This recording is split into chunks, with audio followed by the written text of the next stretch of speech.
Hello dear students and my dear friends, welcome to you all to Royson Creations YouTube channel.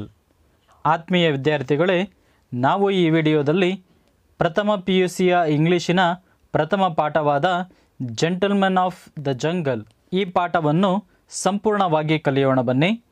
ಮೊದಲಿಗೆ ಈ ಪಾಠದ ಲೇಖಕರಾದ ಯೋಮೋ ಕೆನ್ಯಾಟರವರ ಪರಿಚಯವನ್ನು ಮಾಡಿಕೊಳ್ಳೋಣ. ಯೋಮೋ ಕೆನ್ಯಾಟ was an African political leader, first president of Kenya.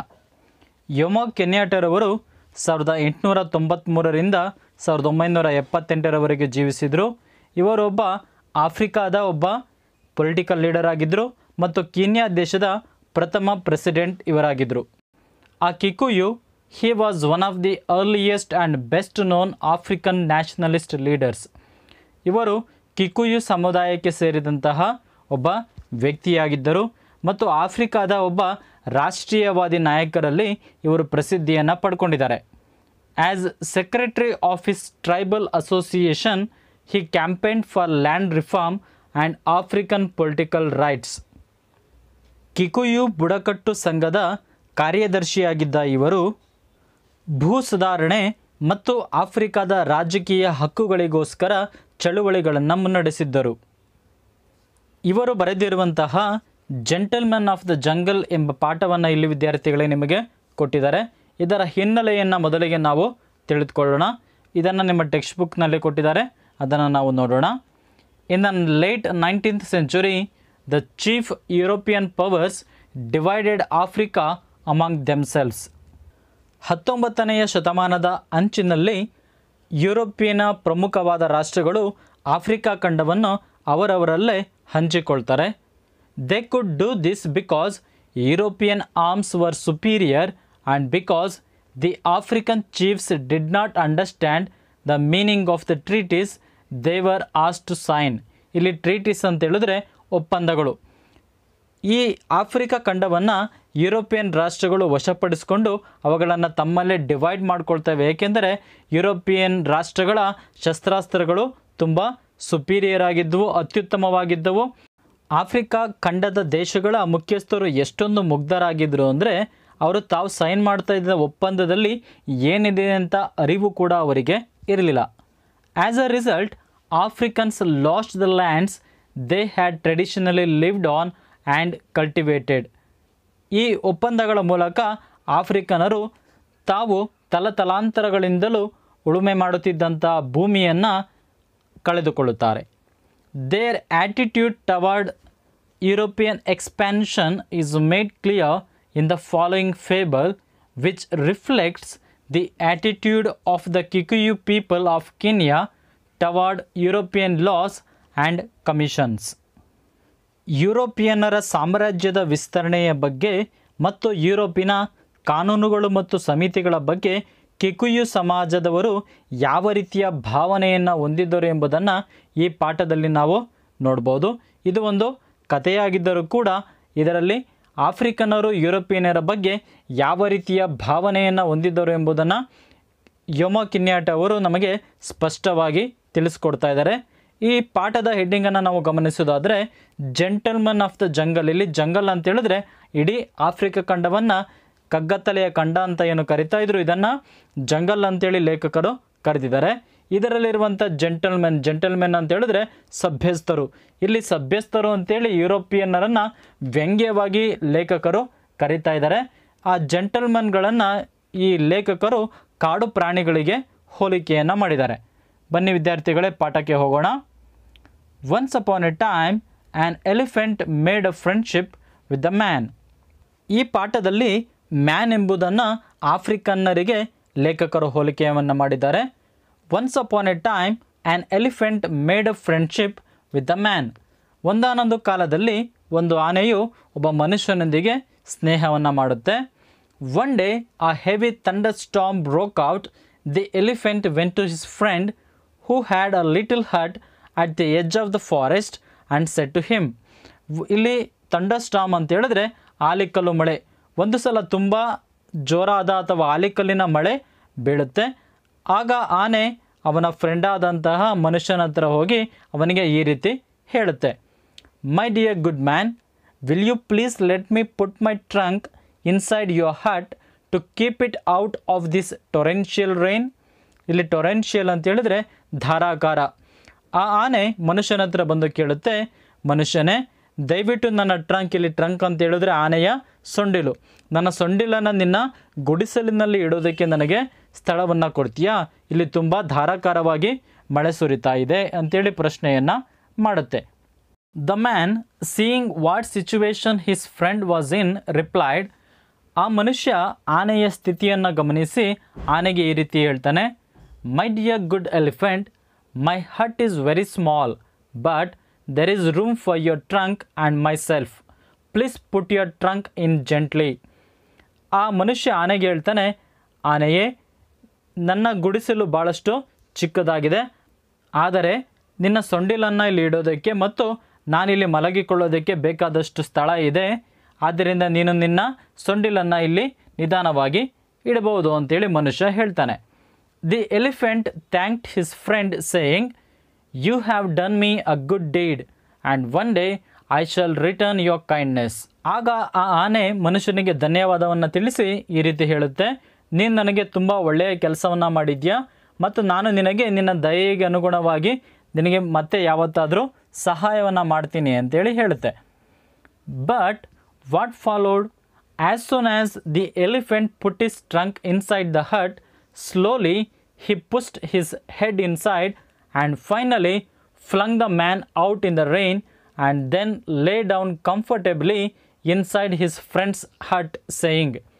ಆದರೆ ತದನಂತರ ಏನಾಯಿತು ಅಂದರೆ, ಆನೆಗೆ ಮನುಷ್ಯ ಯಾವಾಗ ಆನೆಯ ಸೊಂಡಿಲನ್ನು ಅವನ ಗುಡಿಸಿನಲ್ಲಿ ಇಡೋದಕ್ಕೆ ಅವಕಾಶವನ್ನು ಮಾಡಿಕೊಡ್ತಾನೋ ಆಗ ಆನೆ ನಿಧಾನವಾಗಿ ಅದರ ತಲೆಯನ್ನು ಆ ಮನುಷ್ಯನ ಗುಡಿಸಲಿನಲ್ಲಿ ಇಡುತ್ತೆ. ನಂತರ ಆ ಮನುಷ್ಯನನ್ನು ಆ ಗುಡಿಸಲಿನಿಂದ ಹೊರಗೆ ದಬ್ಬಿ ಅವನಿಗೆ ಈ ರೀತಿ ಹೇಳುತ್ತೆ, my dear good friend, your skin is harder than mine. ನನ್ನ ಪ್ರೀತಿಯ ಸ್ನೇಹಿತನೇ, ನಿನ್ನ ಚರ್ಮ ನನ್ನ ಚರ್ಮಕ್ಕಿಂತ ತುಂಬ ಗಟ್ಟಿಯಾಗಿದೆ. And as there is not enough room for both of us, you can afford to remain in the rain while I am protecting my delicate skin from the hail storm. ಇಲ್ಲಿ ಡೆಲಿಕೇಟ್ ಅಂತ ಹೇಳಿದ್ರೆ ಕೋಮಲವಾದಂತಹ ಅಥವಾ ನಯವಾದಂತಹ ಅಂತ ಅರ್ಥ. ಹೇಲ್ storm ಅಂತೇಳಿ ಆಗಲೇ ನಾವು ನೋಡಿದ್ದೇವೆ, ಆಲಿಕಲ್ಲು ಮಳೆ ಅಂತೇಳಿ ಅದರ ಅರ್ಥ. ಆನೆ ಮನುಷ್ಯನಿಗೆ ಹೇಳುತ್ತೆ, ಮನುಷ್ಯನೇ, ನನ್ನ ಚರ್ಮ ತುಂಬ ಕೋಮಲವಾಗಿದೆ, ಹಾಗಾಗಿ ನಾನು ಹೊರಗೆ ಮಳೆಯಲ್ಲಿ ಇರೋದಕ್ಕೆ ಆಗೋದಿಲ್ಲ. ಆದರೆ ನಿನ್ನ ಚರ್ಮ ಗಟ್ಟಿಯಾಗಿರೋದ್ರಿಂದ ನೀನು ಹೊರಗಡೆ ಮಲ್ಕೋಬೋದು, ಏಕೆಂದರೆ ಈ ಗುಡಿಸಲಿನಲ್ಲಿ ಇಬ್ಬರು ಮಲ್ಕೊಳ್ಳೋದಕ್ಕೆ ಜಾಗ ಇಲ್ಲ ಅಂತೇಳಿ ಹೇಳುತ್ತೆ.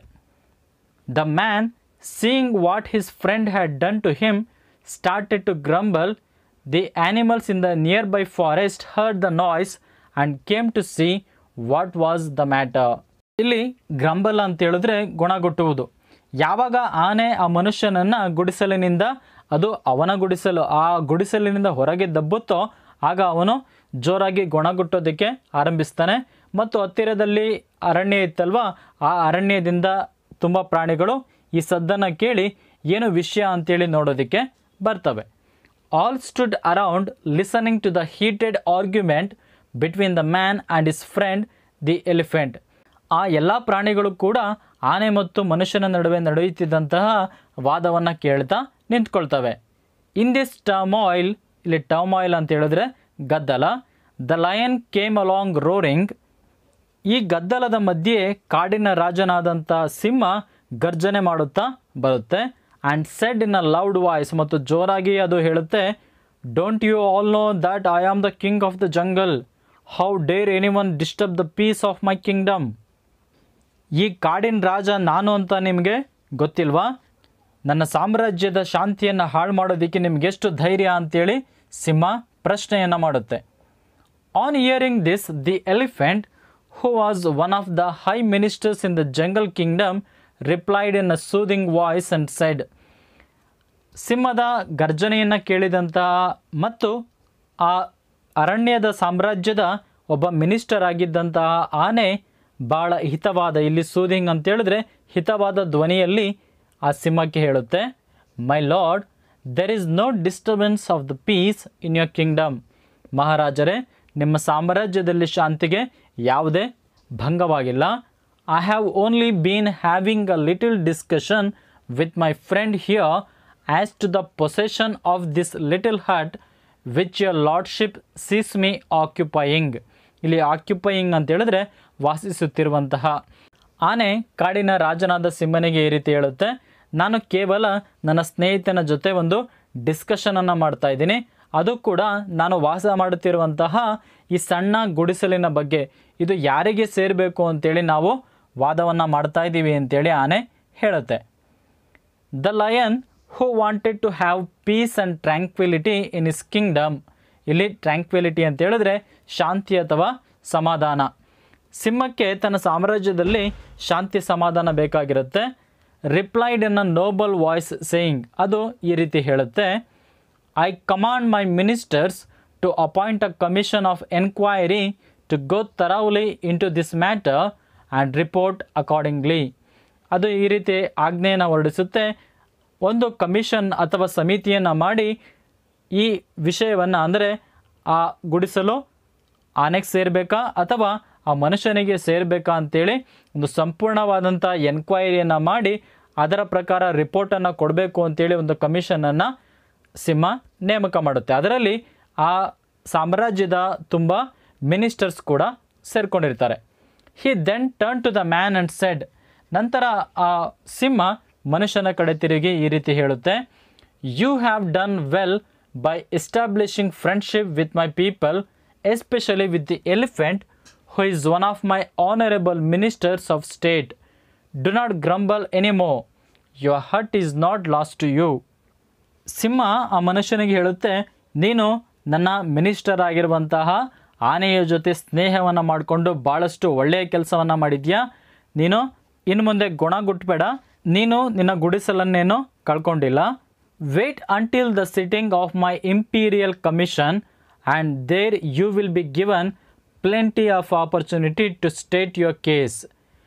ನನ್ನ ಸಾರ್ವಭೌಮ ಕಮಿಷನ್ ಅಥವಾ ಸಮಿತಿಯನ್ನು ರಚನೆ ಮಾಡೋವರೆಗೂ ನೀನು ವೇಟ್ ಮಾಡು, ಮತ್ತು ನಿನಗೆ ಅಲ್ಲಿ ಭಾಳಷ್ಟು ಅವಕಾಶವನ್ನು, ನಿನ್ನ ಕೇಸನ್ನು ಅಲ್ಲಿ ಮಂಡನೆ ಮಾಡೋದಕ್ಕೆ ನಿನಗೆ ಭಾಳಷ್ಟು ಅವಕಾಶ ಅಲ್ಲಿ ನಿನಗೆ ಸಿಗುತ್ತೆ ಅಂತೇಳಿ ಸಿಂಹ ಹೇಳುತ್ತೆ. I am sure that you will be pleased with the findings of the commission.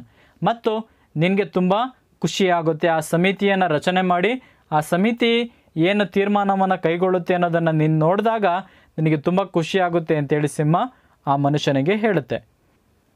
The man was very pleased by these sweet words from the king of the jungle. ಆ ಮನುಷ್ಯನಿಗೆ ಕಾಡಿನ ರಾಜನಾದ ಸಿಂಹದ ಸಿಹಿ ಮಾತುಗಳನ್ನು ಕೇಳಿ ತುಂಬ ಖುಷಿಯಾಗ್ಬಿಡುತ್ತೆ. And innocently waited his opportunity in the belief that naturally the hut would be return to him. ಇಲ್ಲಿ ಇನ್ನಸೆಂಟ್ಲಿ ಅಂತ ಹೇಳಿದ್ರೆ ಮುಗ್ಧತೆಯಿಂದ, ಮತ್ತು ಅವನು ತನ್ನ ಅವಕಾಶಕ್ಕೋಸ್ಕರ ಭಾಳಷ್ಟು ಮುಗ್ಧತೆಯಿಂದ ಕಾಯ್ತಾ ಇದ್ದ, ಏಕೆಂದರೆ ಅವನ ಗುಡಿಸಲು ಅವನಿಗೆ ಮತ್ತೆ ಸಿಗುತ್ತೆ ಎಂಬ ನಂಬಿಕೆ ಅವನಿಗಿತ್ತು. The elephant obeying the command of his master got busy with other ministers to appoint the commission of enquiry. ಆನೆಯು ಸಿಂಹದ ಆಜ್ಞೆಗೆ ವಿಧೇಯನಾಗಿ ಒಂದು ವಿಚಾರಣೆ ಸಮಿತಿಯನ್ನು ರಚನೆ ಮಾಡೋದಕ್ಕೆ ಬೇರೆ ಮಂತ್ರಿಗಳ ಜೊತೆ ಸೇರಿಕೊಳ್ಳುತ್ತೆ. The following elders of the jungle were appointed to sit in the commission.